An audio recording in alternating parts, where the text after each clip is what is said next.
Seringkali kita salah memaknai bahwa memberikan akses pendidikan yang setara kepada seluruh siswa berarti mereka akan menerima sumber belajar dan proses pembelajaran yang identik atau sama persis.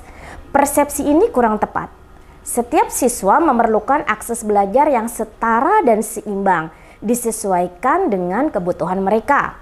Oleh karena itu, pembelajaran berdiferensiasi penting untuk mencapai tujuan pembelajaran dengan menyediakan sumber belajar, proses pembelajaran, dan dukungan yang disesuaikan dengan karakteristik dan keunikan masing-masing siswa. Meskipun metode pembelajaran diferensiasi agak rumit dan unik, metode ini sangat penting untuk mencapai kesuksesan dalam pembelajaran yang bermakna dan relevan.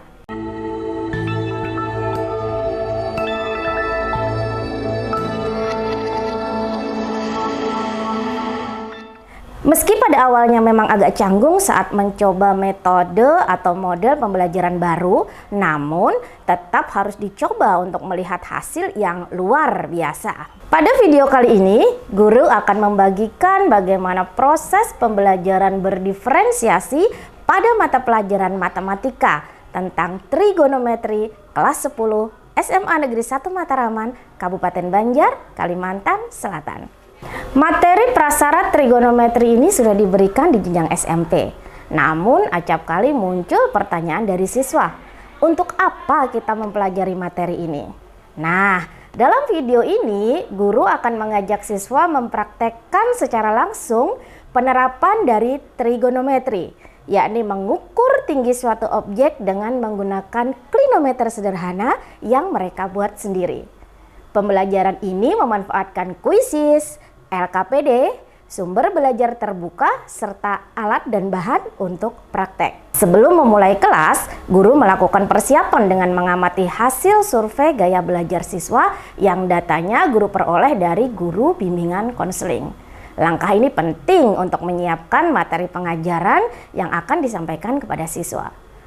Untuk memenuhi kebutuhan gaya belajar siswa, guru akan menyiapkan materi ajar berupa video dan juga lembar kerja. Pembelajaran dimulai dengan mengecek kesiapan siswa, membangun motivasi, menanamkan budaya positif dengan mengingatkan tentang kebersihan dan kerapian, serta memaparkan tujuan pembelajaran.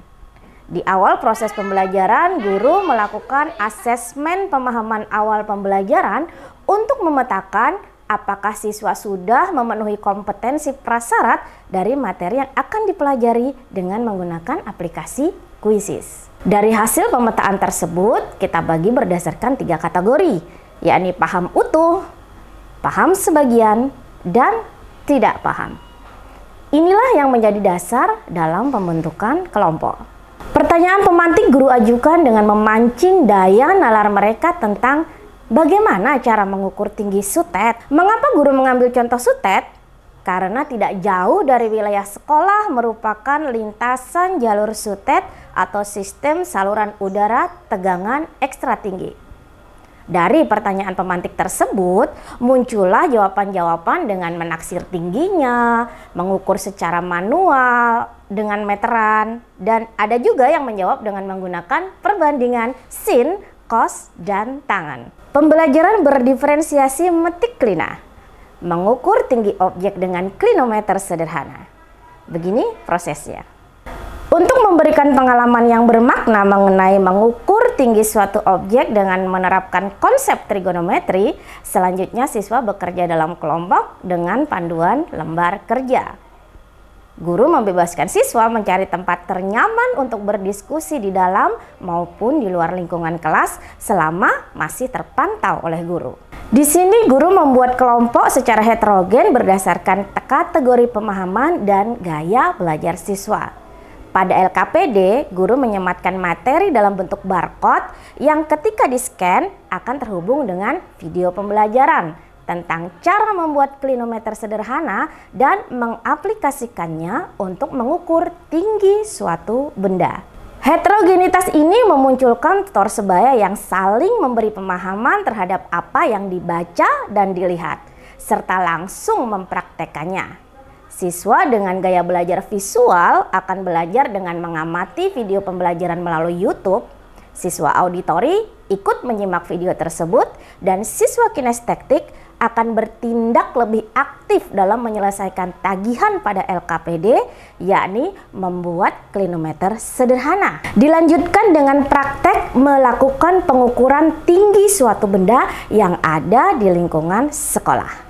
Selama proses berlangsung, guru wajib memberikan pendampingan.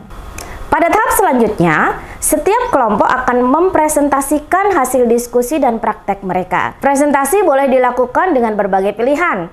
Ada yang dalam bentuk video dan diunggah di akun TikTok-nya, atau melakukan presentasi langsung dengan menyajikannya di depan kelas. Setelah semua kegiatan selesai, guru melakukan asesmen formatif dengan jenis asesmen sederhana hingga kompleks dengan rentang waktu yang sudah ditentukan. Jenis asesmen sederhana hingga kompleks ini diberikan kepada semua siswa dan dikerjakan secara individu.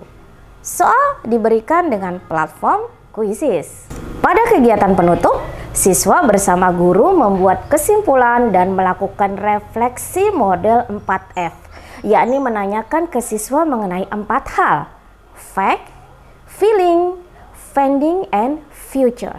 Tercapainya tujuan pembelajaran terlihat ketika siswa memaparkan hasil diskusi dan prakteknya, serta hasil asesmen formatif. Fokus pembelajaran diferensiasi kali ini adalah diferensiasi konten, di mana siswa dalam satu kelompok diberikan beragam sumber belajar untuk memfasilitasi gaya belajar mereka, apakah itu visual, auditori, atau kinestetik. Yang kedua adalah diferensiasi proses, di mana terdapat kolaborasi dalam kelompok sesuai perannya masing-masing. Dan yang terakhir adalah diferensiasi produk, di mana siswa dipersilahkan melaporkan hasil diskusi kelompoknya dengan beragam tampilan, yakni video dan paparan langsung. Kekhawatiran akan pembelajaran yang sulit mengkondisikan siswa dan kecemasan-kecemasan lainnya akan hilang dan terjawab ketika kita melakukan pembelajaran berdiferensiasi. Siswa akan asik dan fokus dengan kegiatan yang telah kita rancang, dan guru bukan menjadi satu-satunya sumber belajar, tetapi sebagai fasilitator yang mendampingi dan membimbing siswa. Hingga pembelajaran matematika yang mudah dan menyenangkan bukan lagi sekedar angan.